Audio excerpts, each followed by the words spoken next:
भिवंडीमध्ये काँग्रेस स्वबळावर निवडणूक लढली आहे। भिवंडीत भाजपला पाठिंबा देणार नाही आणि भाजपचा पाठिंबा घेणारही नाही असं विधान काँग्रेसचे महाराष्ट्र प्रदेश अध्यक्ष हर्षवर्धन सपकाळ यांनी केलं।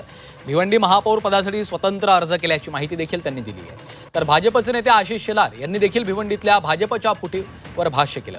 आपल्याला याबाबत संपूर्ण माहिती नाहीये, पण जो फुटतो तो भाजपचा नसतो असं देखील शेलार यांनी म्हटलंय।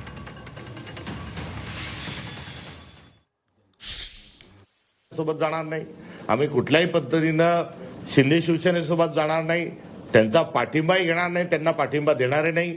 ही महाराष्ट्रभरातली नगरपालिका महानगरपालिकातली जी भूमिका होती त्या भूमिकेवर आम्ही ठाम होतो। अनेक ठिकाणी वेगवेगळे प्रस्ताव आले, वेगवेगळ्या युती करण्याचा विषय आला, मात्र कुठेही काँग्रेस पक्षाने तडजोड केली नाही।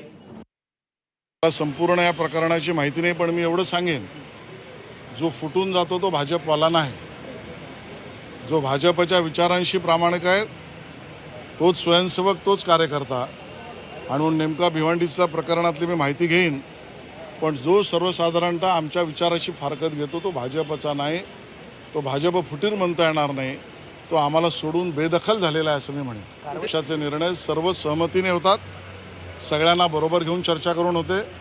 व्यक्तिगत लाभ आणि लोभ याला महत्त्व नाही, पक्ष, नागरिक, शहर याची प्राथमिकता आम्ही विचारात घेऊन निर्णय करतो। प्रदेशाध्यक्ष यावर निर्णय घेतील।